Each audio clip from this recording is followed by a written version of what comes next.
time with me, don't rush away. I'm here to walk with you each day. I don't need riches, don't need gold, just hearts that seek, just hands to hold.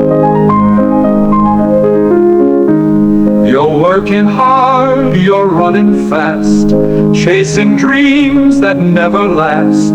But child, I'm calling, can't you see? It's time you spend your time with me. Welcome back to Awakened Pursuit. In our last video, I shared some of my childhood experiences and the beginning of my journey away from God.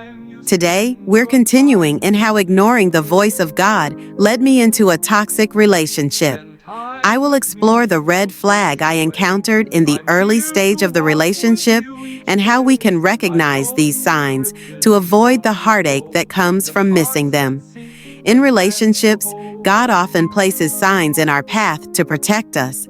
But when we're consumed by our own desires, these signs can be easy to overlook. Ignoring them is costly, especially when it comes to your peace and relationship with God. In our walk with God, He often places signs and red flags in our path to guide us. When we're entering a relationship that's not in alignment with His will, these red flags may start appearing in subtle but unmistakable ways. Unfortunately, when we're caught up in our desires, it's easy to overlook them, choosing instead to follow our own path. For me, it was a lesson I had to learn through personal experience. One Sunday morning, I went to church with my father. As the service began, I told my father that I was stepping outside for a while. I took a taxi to visit a friend who was in town for a brief visit. As the service was ending, I quickly started heading back to church, realizing I needed to get back before anyone noticed I'd been gone. On the way, a car stopped, and a man inside offered me a ride. In my country, this wasn't unusual, so I accepted. And that was how I met the man I got married to. Looking back, I often think, if only I had stayed in church where God wanted me to be, perhaps I wouldn't have met him. This moment marked the beginning of a relationship filled with red flags, signs I didn't fully understand at the time, but which now seem so clear. The Bible warns us about certain traits and behaviors that pull us away from Him. Here are 10 red flags to be aware of, illustrated through my experience. You're working hard, you're running fast, chasing dreams that never last. But child, I'm calling, can't you see? It's time you spend your time with me. 1. Self-centeredness. One of the first things I noticed was an excessive focused self. If I talked about my family or interests, he would quickly shift the conversation back to himself. Philippians 2:3 urges us, "Do nothing out of selfish ambition or vain conceit. Rather, in humility value others above yourselves." A biblical example of selfishness that led to destruction is the story of King Saul, as recounted in 1 Samuel. Saul's initial humility and obedience to God gave way to selfish ambition and pride as he sought to preserve his kingship at all costs. His disobedience, including his failure to fully obey God's command to destroy the Amalekites and their possessions, 1 Samuel 15, was driven by fear of public opinion and a desire to retain favor with the people. As a result, God rejected Saul as king, and his reign became marked by jealousy, paranoia, and isolation. His selfishness not only led to his downfall, but also caused deep division within Israel, culminating in his tragic death in battle. Saul's life serves as a stark reminder that self-centeredness destroys unity and leads to spiritual and relational collapse, in contrast to the humility and selflessness that Scripture calls us to embody. Genuine love values the other person, while self-centeredness destroys unity.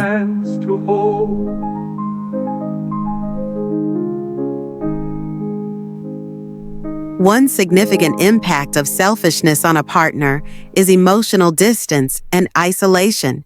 When one partner consistently prioritizes their own needs, desires, and interests over the relationship, it can leave the other feeling neglected, unimportant, or even unloved.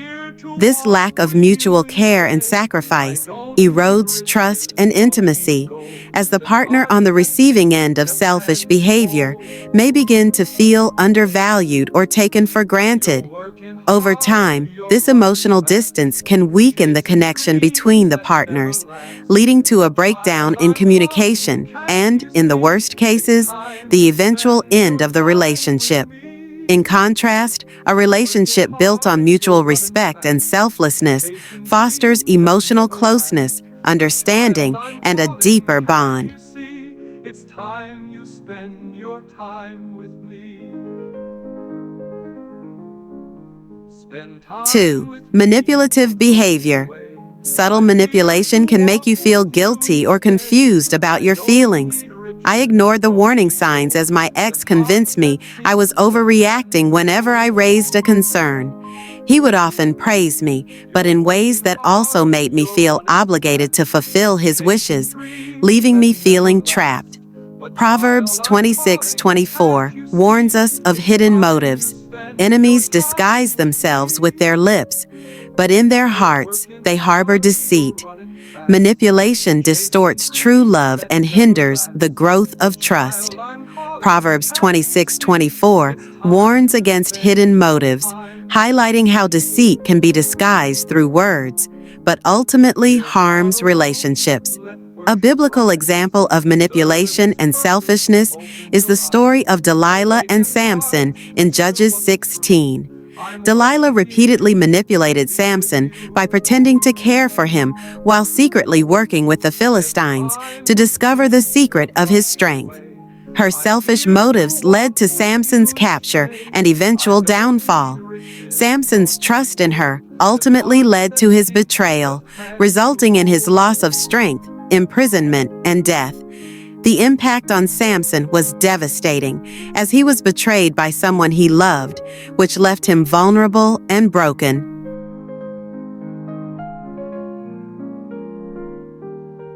This story illustrates how manipulation distorts genuine love, weakens trust, and can have irreversible consequences in relationships. Similarly, in my own experience, the moment I became assertive in expressing my needs and boundaries in a relationship, things began to take a downturn.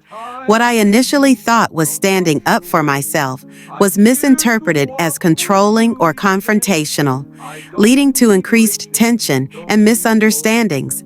The shift in dynamics made it harder to build trust, and I realized that assertiveness, when not balanced with mutual respect and understanding, can sometimes feel like a challenge to the other person's control, causing harm to the relationship.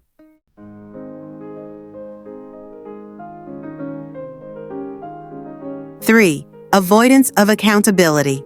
Ignoring accountability is another red flag. Blame shifting was a daily experience that also often ends with avoidance of responsibility. For example, when called out on broken promises, he had a way of deflecting, turning it back on me. Proverbs 28:13 reminds us, "Whoever conceals their sins does not prosper." Relationships require honesty, and avoiding accountability breaks down trust. 4. Gaslighting overtime. Due to constant lies, my reality became distorted. For example, whenever I call for an explanation of any incident, he would deny or twist the story until I doubted my own memory. He would make sure he makes me doubt myself, creating confusion and insecurity. I'm still suffering the impact of this behavior with regards to my mental health. Be mindful of this behavior. John 8:44 speaks of the devil as the father of lies. He is the original liar and uses deceit to separate people from their heavenly Father. He tells the first lie in recorded history to Eve in the Garden of Eden, leading to her death. Satan's primary weapon against God's children is lying, using tactics like, "There is no God," "God doesn't care about you," and "Your good works will get you into heaven." Many of Satan's lies perpetuate themselves, using charismatic but foolish people to spread his falsehoods. Gaslighting breeds insecurity, blocking the clarity God offers. 5. Desire for control. Control was something that was introduced in my relationship. In a subtle way, it appeared like being protective out of love. Control can subtly creep into a relationship, often disguised as concern or protection. In my relationship, it started off as what seemed like an expression of love, with my partner wanting to protect me and make decisions for what he believed was in my best interest. Over time, I found myself gradually losing my voice and perspective, convinced that he always knew what was best. I started to doubt my ability to make decisions independently, believing that his way was the right way. Ephesians 5:21 teaches us to submit to one another out of reverence for Christ, emphasizing mutual respect and love. A controlling partner, however, steps outside of this balance, seeking dominance rather than equality. A biblical example of this can be seen in the story of King Ahab and Queen Jezebel in 1 Kings 21. Ahab, unable to stand up for himself, allowed his wife Jezebel to manipulate him into taking the life of Naboth for the sake of his own desires.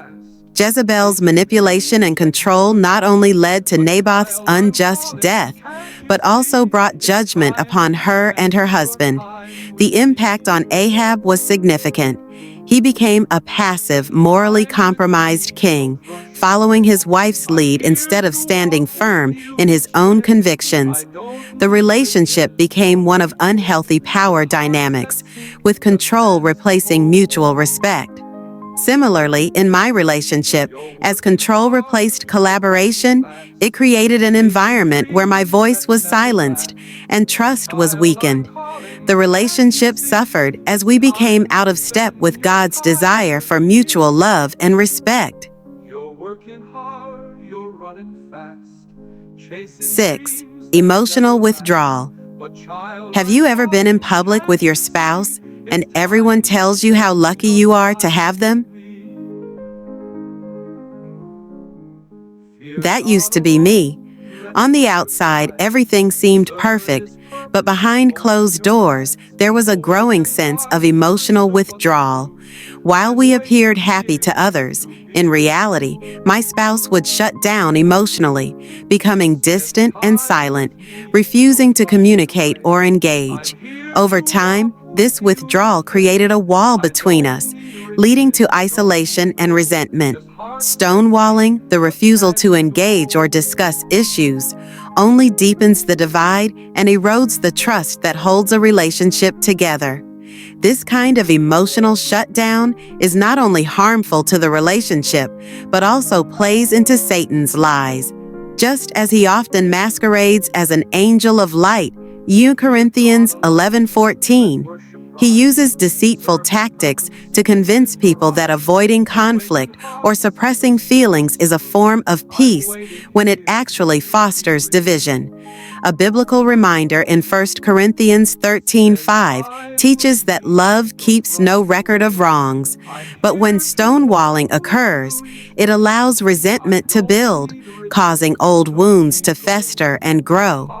In my own relationship, emotional withdrawal from my spouse slowly turned into a silent war, where love and understanding were replaced by bitterness and disconnection. This left me feeling alone, even though we were physically together, and created a space where unity and trust couldn't thrive. 7. Excessive jealousy and envy. Have you ever been in a relationship where your partner's jealousy and insecurity became overwhelming? That was my experience. Out of his own insecurities, He would constantly question every relationship I had, no matter how innocent or platonic. His jealousy turned into possessiveness, and before long, he was subtly isolating me from my friends and family. James 3:16 tells us that, "Where there is envy, there you find disorder and every evil practice." His constant questioning and need for control created an environment of distrust and tension. If someone said something positive about me or others, it would trigger his anger and jealousy, as if any acknowledgement of someone else's value somehow diminished his own. He was somehow in competition with people, making me lose sight of my own dreams. He would even compare my friends' partners to himself, saying things like, "I have a better job," or "I am better off, so I must be respected more." These comments weren't just about boasting, they were meant to belittle others and reinforce his own sense of superiority. His insecurity bred an unhealthy possessiveness, which only fueled more resentment. God wants us to feel safe and loved, not controlled or diminished by another's fear. In this kind of environment, love becomes stifled by insecurity, and trust is replaced by suspicion. The impact on me was deeply isolating. I felt belittled and increasingly cut off from the people I cared about. Instead of feeling supported and secure, I felt trapped and suffocated by his need to control every aspect of my relationships. This toxic jealousy, rooted in insecurity, not only distorted the way we saw each other, but also dismantled the trust that should have formed the foundation of our relationship. Just hands to hold. 8. Conditional love. Have you ever experienced a relationship where affection and care seemed to be used as a bargaining chip, given only when certain expectations were met? That was my reality. He would offer affection only when I met his demands, making love and intimacy feel conditional. If I disagreed with him or didn't comply with his wishes, he would withdraw all affection until I came around. This behavior was so confusing for me at first because I grew up in a home where love was unconditional and freely given. Romans 8:38-39 reminds us of God's unwavering love, declaring that nothing can separate us from His love. True love should never be used as a reward or manipulation tactic. It should be consistent and unconditional. This was also reflected in the story of the Good Samaritan, who, despite being on a journey, stopped to offer a helping hand to the needy without expecting anything in return.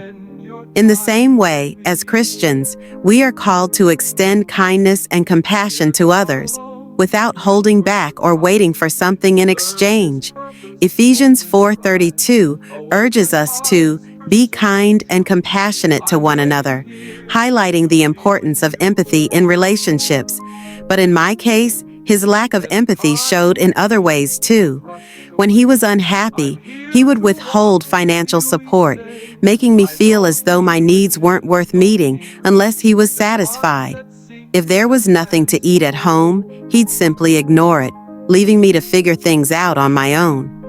This lack of consistent care and support left me emotionally drained and isolated, as I felt like I was walking on eggshells, constantly trying to meet his needs without any assurance of being loved or supported in return. Without empathy and unconditional love, relationships lack the emotional security that God intends for us to experience. His actions made it clear that love was being manipulated, not freely given, and this ultimately undermined the trust and unity we were meant to have. You're working hard, you're running fast, chasing dreams that never 9. Idealizing and devaluing others. In relationships where someone manipulates or controls another, the pattern of idealizing and devaluing is common. Initially, the person will place the victim on a pedestal, showering them with praise, attention, and affection. This phase can feel intoxicating, making the victim believe they are finally receiving the love and validation they've long desired. However, once the victim becomes emotionally invested, the manipulator often shifts to devaluation. This change can be sudden and jarring as they begin to criticize, belittle, or neglect the victim. In my experience, this behavior in a relationship felt like a roller coaster, constantly shifting from excessive praise to relentless criticism. The person would find fault in everything, even things that had been overlooked before. The person who had once seemed loving and attentive now appeared distant, cold, and even hostile. This emotional whiplash was disorienting, making it hard to understand where I stood or what had changed. This back and forth between idealization and devaluation creates emotional whiplash, leaving the me feeling anxious, unworthy, and unsure of my sense of self. The Bible tells us this pattern can be found in the story of King Saul and David. At first, Saul admired David for his bravery, particularly after David defeated Goliath. 1 Samuel 18:5. Saul promoted David and celebrated his success. However, as David's popularity grew, Saul's feelings shifted from admiration to jealousy. Saul began to see David as a threat, and driven by fear and envy, sought to harm him. This shift from idealization to devaluation is evident in 1 Samuel 18:9, where it says, "And Saul eyed David from that day and forward." What began as mutual respect turned toxic, with Saul trying to kill David and undermining him at every turn.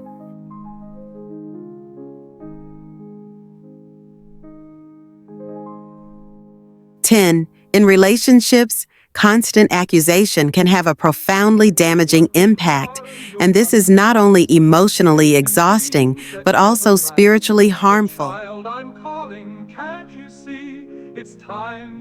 Job, a man of great integrity, faced relentless accusations from his wife, who urged him to curse God and die, Job 2:9, while his friends falsely accused him of hidden sin. But Job, despite the accusations and suffering, refused to abandon his faith, saying, "Though he slay me, yet will I trust in him."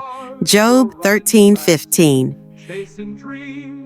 This echoes what the Bible teaches about Satan, who is described as the accuser of our brothers and sisters, who accuses them before our God day and night.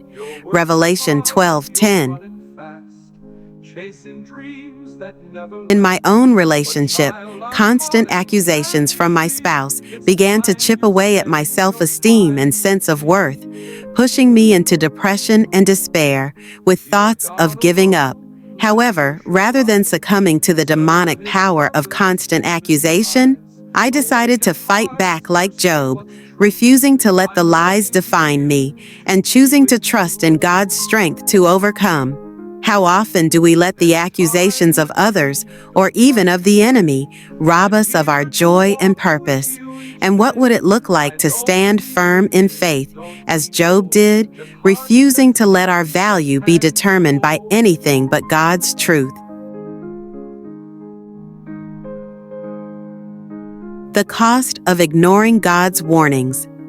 Throughout this relationship, God was sending me clear signs to protect me, yet I chose to ignore them. The warning signs were so evident, but I was so focused on my own desires and the idea of what I wanted the relationship to be that I failed to heed God's guidance. Looking back, I often think, if only I had stayed in church where God wanted me to be, maybe I wouldn't have met him at all.